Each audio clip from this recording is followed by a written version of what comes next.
You can survive losing money. You can even survive losing love.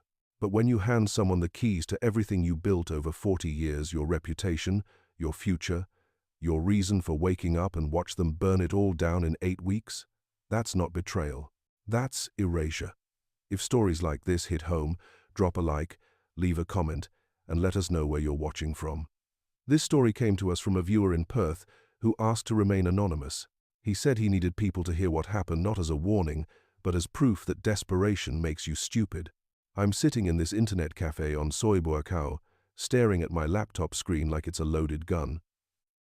The cursor blinks in the confirmation box. 180,000 Australian dollars. That's what I'm about to wire into a Thai bank account that belongs to Rattiya, a 29-year-old woman I met 6 weeks ago in a go-go bar on Walking Street. The air conditioning in here is broken and sweat runs down my back. My hands shake as I hover over the keyboard. This money isn't just mine. It's liquid capital from the scaffolding supply business I've run with Declan for 40 years. It's contracts we haven't filled yet. It's supplier payments we owe. It's everything. Rattiya told me the property owner only accepts cash deposits from Thai nationals. She said it's the law here. She said this guest house we're buying together in Jomtien will change our lives. She touched my face last night and called me her future. I think about calling Declan right now. I think about explaining this to him. But what would I say? That I'm investing our business capital into a beachside guest house with a bar girl I've known for 6 weeks? That I trust her completely even though I can't read the documents she's shown me? That I feel more alive with her than I've felt in 20 years? He'd tell me I've lost my mind. Maybe I have. I look at the screen one more time. The bank details are there. Her name, her account number. All I have to do is click confirm. My finger touches the mouse. I close my eyes and press down. The screen refreshes. Transaction complete. I sit there for a long moment, feeling like I've just jumped off a cliff. The cafe owner glances at me from behind the counter. I close my laptop and walk out into the heat of Pattaya, wondering if I've just made the best decision of my life or destroyed everything I've ever built. I need to explain how a 69-year-old contractor from Perth ended up in this situation. I was married for 31 years. Divorced 8 years ago. My ex-wife got the house. I got the weekends with our kids, except they're grown now and have their own lives in Sydney and Melbourne. I barely hear from them, maybe twice a year if I'm lucky. Declan and I kept the business running. He handles the day-to-day operations now. I'm supposed to be semi-retired. That was the plan anyway. But semi-retired at 69 just means you sit in your apartment, alone, watching footy on television and wondering if this is really all there is left. I came to Thailand for 2 weeks, just to clear my head, get some sun, maybe feel like a man again instead of just some old bloke waiting to die. I met Rattiya on my second night. I wasn't even looking for it. I walked into this bar near Beach Road because I heard music and saw lights. She was on stage, dancing in this silver outfit that caught the strobing lights. But when she came to sit with me during her break, she wasn't pushy like the other girls. She didn't immediately ask me to buy her drinks or take her out. She just laughed at my stupid jokes about the heat. She asked me about Perth, about my life, about what brought me here. And I told her. I told her everything. About the divorce, about feeling invisible to my own children, about 40 years of building scaffolding frames and supply chains and wondering what it was all for. She listened, really listened. Then she told me about her mother in Isan who has diabetes and can't afford proper treatment, about her dream of opening a small hotel somewhere quiet, about her fear of growing old alone in the bar scene, watching younger girls take all the customers while she becomes invisible. We spent every night together after that.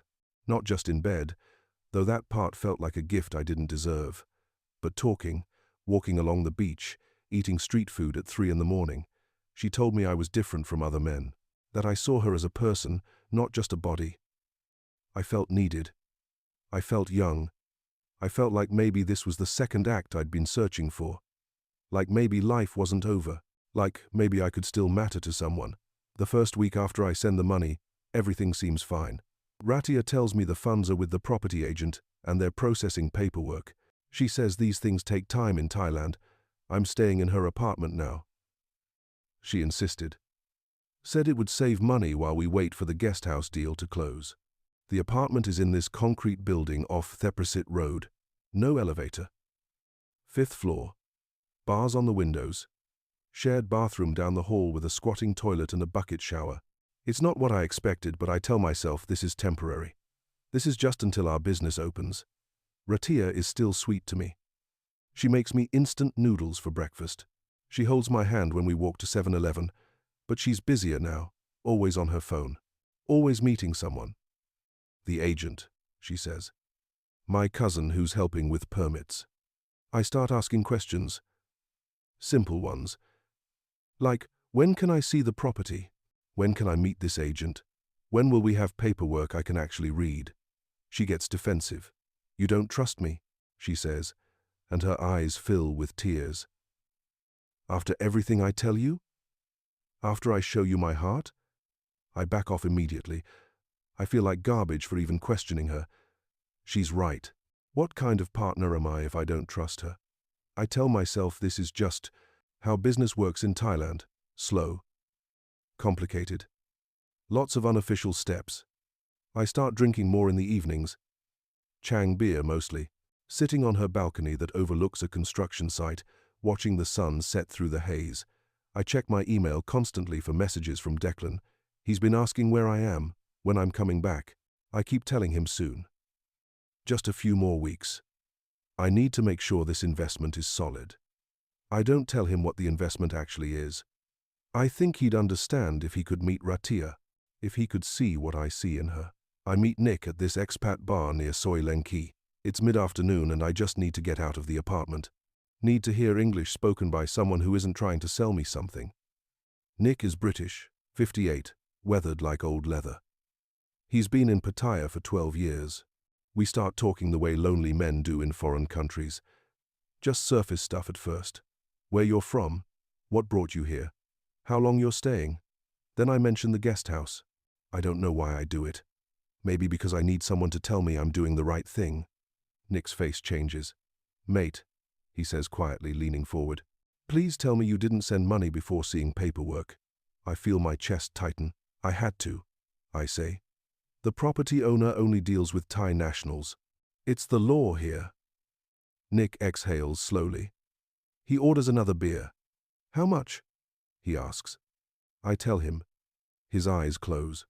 Christ, he says. He tells me about 3 other men he's known in Pattaya who tried the same thing. Property deals, business partnerships, always with bar girls, always cash up front to Thai accounts. None of them ever saw a single baht back. One guy lost his entire pension. Another guy's wife back in England found out and divorced him. It's a system, Nick says. It's organized. They've got it down to a science. He offers to help me track down the agent, to come with me to the property, to ask around about Rattiya. I feel this cold weight in my chest, like ice forming around my heart. But I refuse. It's different with Rattiya, I say. She's not like that. You don't know her. Nick just nods slowly. That's what they all said, mate. Every single one of them. I leave the bar angry. Not at Nick. At myself. Because somewhere deep down, I know he's right. But I can't admit it. Because if he's right, then I've just destroyed everything, and I can't live with that. So, I push it down. I go back to the apartment. Rattiya is there, cooking rice. She smiles at me. You hungry, baby? She asks. I tell her yes. I wrap my arms around her. I bury my face in her hair, and I choose to believe. Rattiya introduces me to her cousin Jinder 2 days later. We meet at a coffee shop near Central Festival. Jinder is maybe 35, polished, speaks decent English with a Bangkok accent. She's wearing business clothes, carries a leather folder. She shakes my hand firmly and sits down across from me. Rattiya, tell me so much about you, she says, smiling. She very lucky to find good man. I feel myself relaxing. This is real. This is legitimate. Jinder opens her folder and shows me photos on her phone. A beautiful beachfront property in Jomtien. 3 stories. White walls. Blue shutters. Palm trees. This the one, she says. Owner very motivated to sell. He moving to Bangkok. You get very good price. I feel a wave of relief wash over me. Maybe Nick was wrong. Maybe I was right to trust Rattiya. I lean forward, looking at the photos. When can I see it in person? I ask. Jinda's smile tightens slightly. Maybe next week, she says. Owner still living there now. Must wait for right time. I nod. That makes sense. Can I see the contract? I ask. Or meet with the owner. Jinda glances at Rattiya. Something passes between them. Thai law very complicated for foreigner, Jinda says carefully. Cannot own land directly. Must use Thai partner. You understand? I nod. I've heard this before. That's why Rattiya's name is on everything, I say. Jinda smiles again. Exactly, you smart man. You trust Rattiya, yes? Rattiya squeezes my hand under the table. Of course I trust her, I say. Jinda nods approvingly.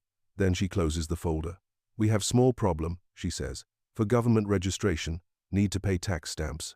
Also attorney fees. Surveyor fees, total 40,000 baht. I feel my stomach drop. I don't have that, I say. I've already sent everything I have liquid. Rattiya's face falls. Her hand slips out of mine. You said you wanted to build life with me, she says softly. You said we were partners. I look at her, at the disappointment in her eyes, at Jinda, watching me neutrally. I'll figure it out, I hear myself saying. That night, lying in bed next to Rattiya, I call Declan. It's morning in Perth. He answers on the second ring. I need you to wire me 40,000 baht, I say. There's a long pause. What the hell for? He asks. I tell him it's for the investment. Final fees. Registration costs. I'll pay it back in 3 months, I promise. As soon as the guest house starts generating income. Another pause. Longer this time. Colin, he says slowly. What are you doing over there? Declan calls me back 3 hours later. I'm alone in the apartment. Rattiya went out to meet Jinda again. More paperwork, she said. When my phone rings, I see Declan's name and my stomach turns. What the hell are you doing over there? He says immediately. No greeting, no small talk. His voice is shaking. What do you mean? I ask, but I already know. I've been looking at the accounts, Colin. You've drained nearly everything. Suppliers are calling. Projects are stalling. What the bloody hell is going on? I try to explain. The guest house, the opportunity, the partnership with Rattiya, how this is going to change my life, how we'll run it together, how I'll finally have something that's mine. Declan is silent for a long moment. I can hear him breathing. Mate, he says finally. You've lost your bloody mind. He tells me I need to come home immediately. Get the money back. Talk to the bank. File a report. Something. Anything. Because right now, the business we built together over 40 years is hemorrhaging. If you don't fix this, he says quietly, we're going to lose everything. Not just you. Both of us. The company. The suppliers. The employees. Everything. I feel my chest tightening. I can't breathe properly. I'll sort it out. I promise. The money's safe. It's invested. I'll have it back plus returns in a few months. Declan makes a sound that's almost a laugh. Returns? Colin, you sent money to a bar girl you've known for 6 weeks. Do you hear yourself? Do you understand how insane that sounds? I want to argue. I want to defend Rattiya, but I can't find the words. I have to go, I say. I'll call you back. I hang up before he can respond. I sit on the edge of the bed, staring at the wall. The paint is peeling. There's mold in the corner. A gecko skitters across the ceiling. I hear the door open. Rattiya comes in, sees my face. What wrong, baby? She asks, sitting beside me. I lie. I tell her it was my daughter, just checking in, nothing important. Rattiya smiles and kisses my cheek. You good man, she says. You take care of everyone. She gets up to shower. I sit there, listening to the water run, knowing I'm drowning and unable to stop it.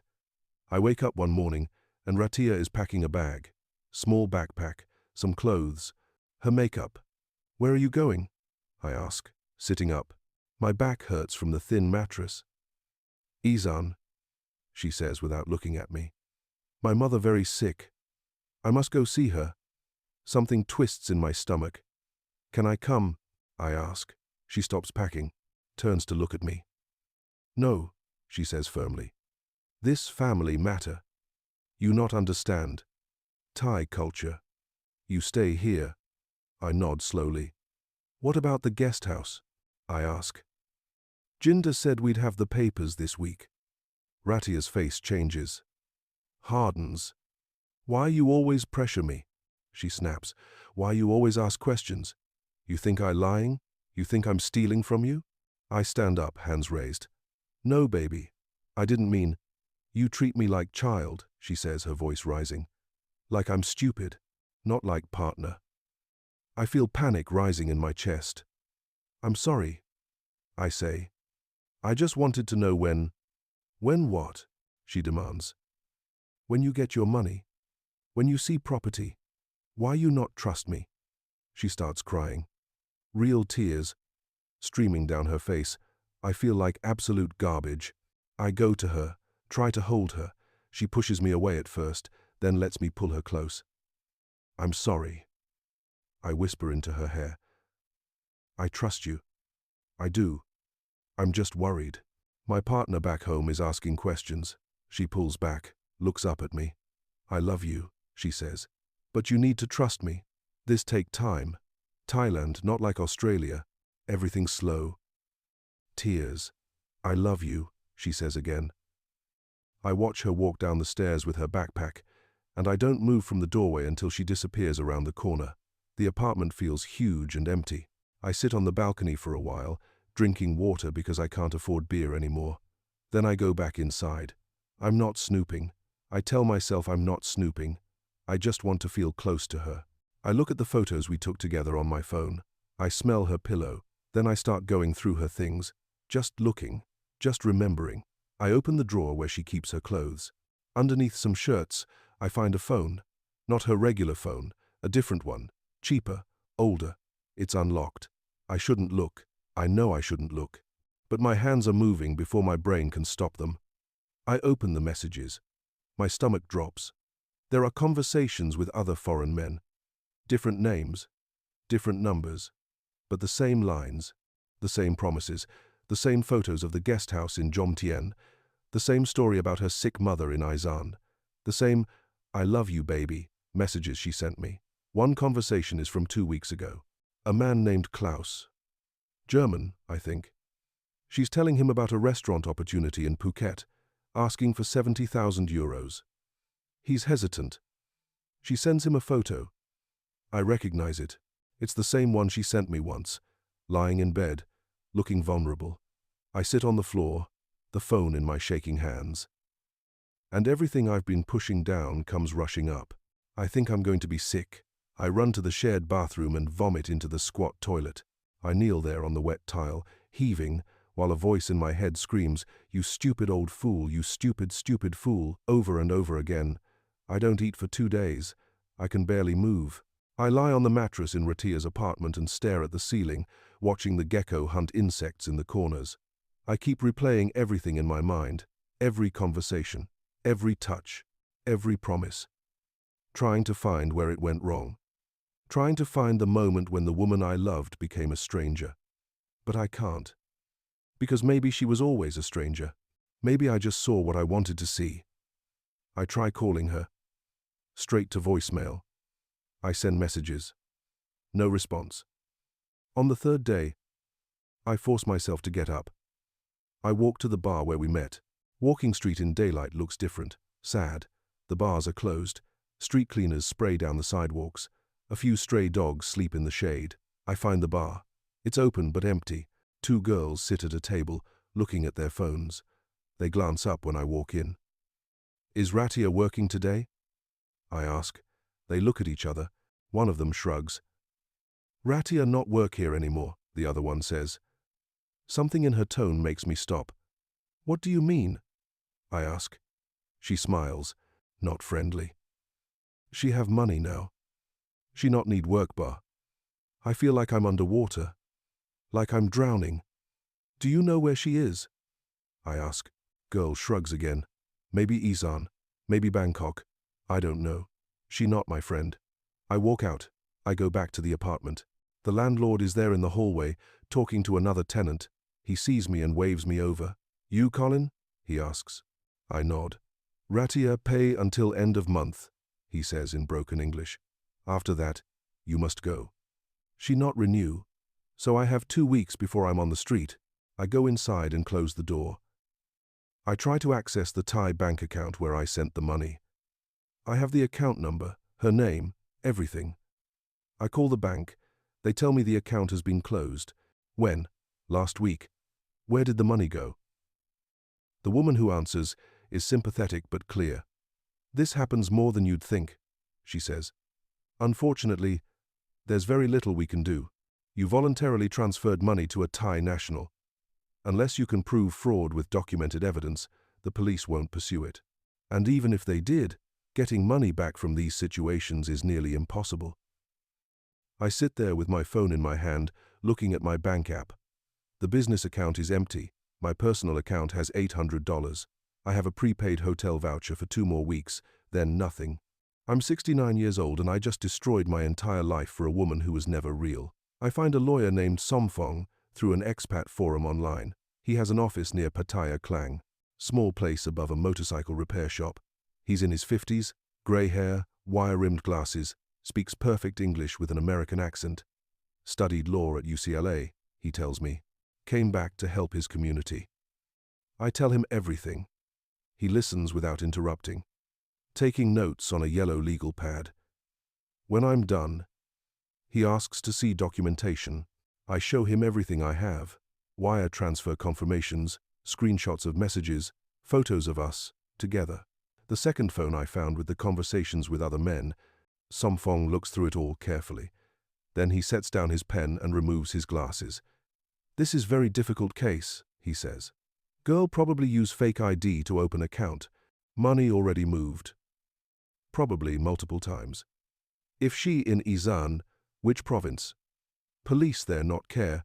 They think this, your personal problem, not crime. I feel my chest tightening. So there's nothing I can do? I ask. Somphong sighs. I can try to file civil case. But it will cost money.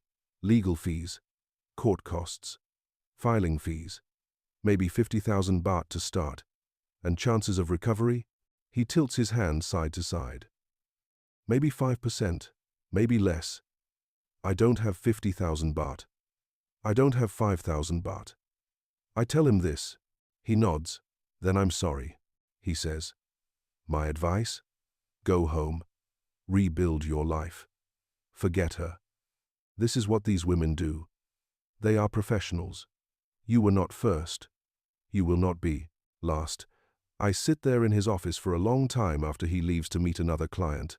The fan above me turns slowly. I can hear motorcycles on the street below. Someone is shouting in Thai. A dog barks. I think about the business in Perth, about Declan, about 40 years of work, about the man I used to be. That man wouldn't have done this. That man wouldn't have sent his business capital to a bar girl he'd known for 6 weeks. That man wouldn't have believed such obvious lies. But that man is gone, and I don't know who I am now. I go back to see Nick. He's at the same bar, same stool, like he never left. When he sees me walk in, something crosses his face. Pity maybe. Or recognition. He waves me over. Beer? He asks. I nod. He orders 2. We sit in silence for a while, drinking. Finally I tell him everything. About finding the second phone. About the other men. About the money being gone. About the lawyer. About Declan, and the business collapsing back home. Nick listens without interrupting. When I finish, he buys me another beer. I'm sorry, mate, he says, and I can tell he means it. I've seen this before. Too many times. He tells me Rattiya is probably part of a network. That there are women in Pattaya who do this professionally, not just randomly. It's organized, efficient. They target older expats with money. They work in teams. The cousin Jinder, probably a handler, coordinates everything, takes a cut. The guest house photos, stock images, or someone else's property. The sick mother in Isan, probably doesn't exist, or exists but doesn't need money. It's a well-oiled machine. They do it again and again. Different men, different stories, same result. Do you think she ever felt anything real for me? I hear myself asking. Maybe in a moment or two, maybe she liked you as a person. But mostly, he looks at me. You were a mark, mate, that's all. I want to be angry, I want to rage, to break something. But I'm too tired. I tell Nick about the business back home, about Declan's call, about 40 years of building something, only to watch it collapse because I was lonely and stupid. Nick nods slowly. You're not the first, he says, and you won't be the last. I've seen men lose everything here, pensions, houses, marriages, families. The ones who survive are the ones who go home and try to rebuild. He finishes his beer. That's my advice, mate. Go home. Make it right with your partner if you can. Work until you die if you have to. But stop throwing good money after bad. She's gone. The money's gone. All you can do now is salvage what's left. I spend my last night in Pattaya walking along Beach Road. It's after midnight. The neon signs from the bars reflect in puddles on the sidewalk. Groups of bar girls stand outside clubs, calling to passing foreigners. I see other Western men, old like me, walking hand in hand with young Thai women, laughing, taking photos, looking happy. I wonder how many of them will end up like me. How many of them are living in a fantasy that's about to collapse. How many of them are marks and don't know it yet. I think about calling Rattiya one more time, just to hear her voice, just to ask her why, just to understand if any of it was real. But I don't. What would be the point? She won't answer, and even if she did, she'd just lie. That's what she does. That's all she's ever done. I walk past the bar where we met. It's busy now, music thumping, girls dancing on stage. I see a man at the bar, maybe 60, Western, talking to a girl who's sitting close, touching his arm, laughing at something he said. I want to walk in there. I want to grab him by the shoulders and tell him to run, to get on the next plane home, to not make the mistake I made. But I don't. He wouldn't listen anyway, just like I didn't listen to Nick, just like the men before me didn't listen to whoever tried to warn them. We all think we're different. We all think our story is special. We all think this time it's real. I go back to the cheap hotel near the bus station where I've moved my things. $40 a night. No air conditioning. Just a fan and a mattress with stains I try not to think about. I lie awake, staring at the ceiling, replaying the moment I clicked confirm on that wire transfer, the moment everything changed, the moment I crossed from who I was into who I am now. I think about the man I was 8 weeks ago, lonely, yes, lost, yes, but whole. I had a business. I had a partner who respected me. I had a reason to wake up. That man is gone. In his place is someone hollowed out, humiliated, utterly destroyed. I close my eyes, but I don't sleep. The flight from Bangkok to Perth is 14 hours. I'm in economy, seat 42E, between a backpacker kid who sleeps the entire time and a Thai family with 3 children. I have nothing but a carry-on bag. Everything else I left in Pattaya. I couldn't afford to ship it, and I didn't care enough to try. Declan bought the ticket. Prepaid. He didn't want me using business funds for anything else. I don't blame him. During the flight, I open my phone and start writing an email to Declan. I need to explain. I need to apologize. I need to make him understand why I did what I did. But every time I start writing, the words sound wrong. Pathetic. Insufficient. How do you explain to someone that you threw away 40 years of partnership because you were lonely? Because a 29-year-old bar girl made you feel young again? Because you wanted to believe you still mattered to someone? I delete the email. Start again. Delete it again. The flight attendant brings me dinner. I can't eat it. The man behind me is snoring. The kid next to me shifts in his sleep. I look out the window at the darkness. When the plane finally lands in Perth, I turn on my phone.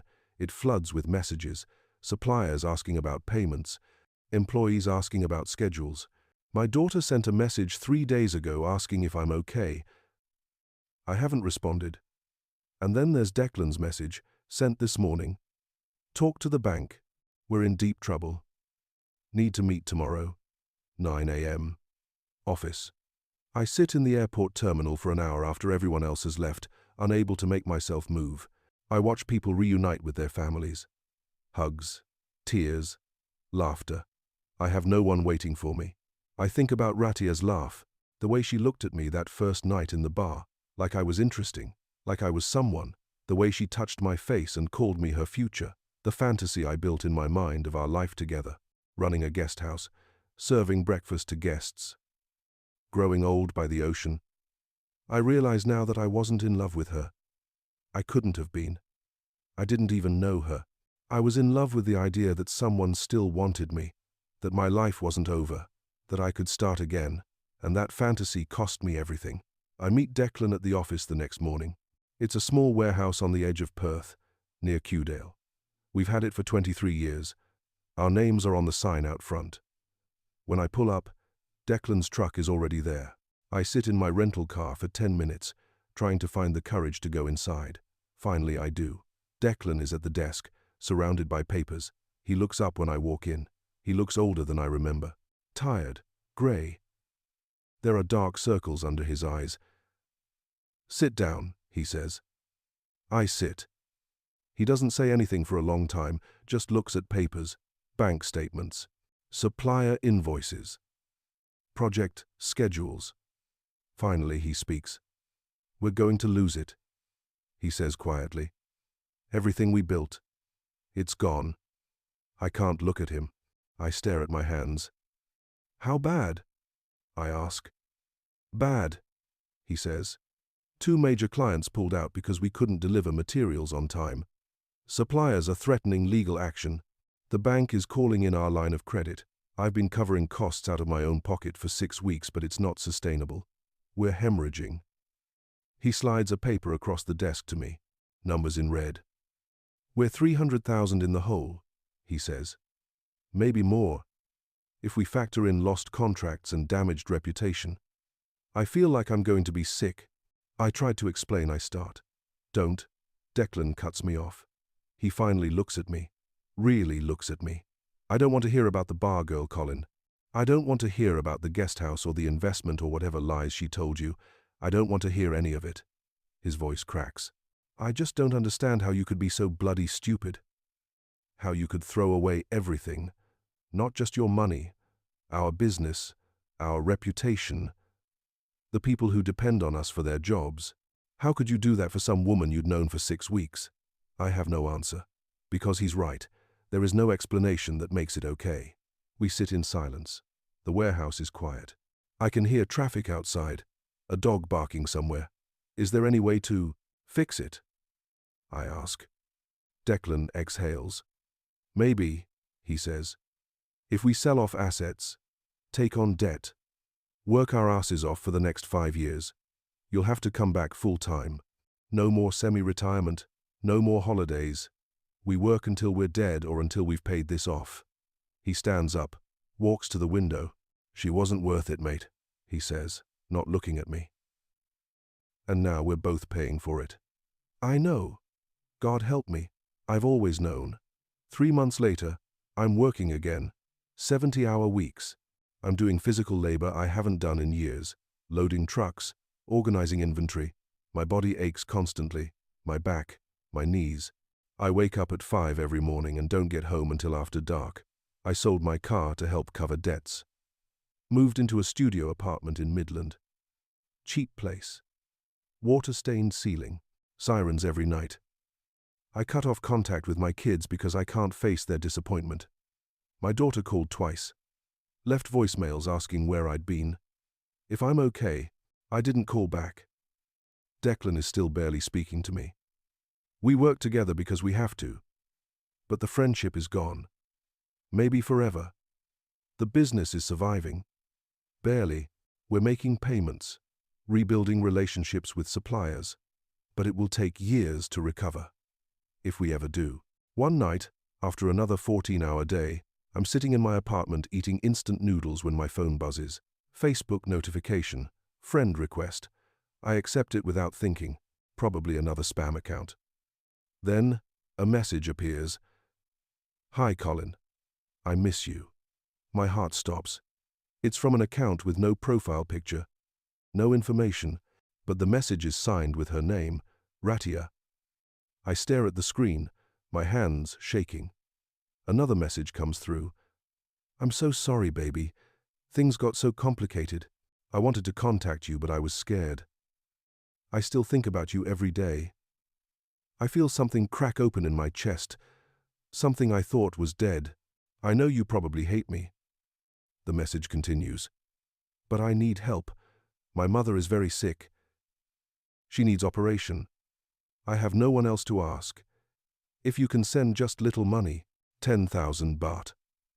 I will pay you back everything. I promise. I swear on my life. I read the messages again. And again. 10,000 baht is about 400 Australian dollars. Not much. Maybe she's being real this time. Maybe she does need help. Maybe there's still something there. My finger hovers over the reply button. I start typing. How do I know you'll actually... I stop. I delete it. I look at the message again. At her name. At the promises. The same promises she made before. The same lies. I think about the man I used to be. The one who believed in second chances. Who thought love could still find him. Who handed over everything for the fantasy of being wanted. That man is gone. He died in a cramped internet cafe in Pattaya when he clicked confirm on a wire transfer. In his place is someone who knows the price of hope. Someone who learned, too late, that desperation makes you stupid. I block the account. I close the app. I set my phone down. I sit in my apartment in the dark, eating cold noodles, listening to sirens in the distance. Tomorrow I'll wake up at 5. I'll work until my body screams. I'll avoid Declan's eyes. I'll make payments on debts I'll be paying off for years. But I won't send money to a ghost. I won't chase a fantasy. I won't make the same mistake twice. Because some lessons you only learn once, and some prices you never stop paying.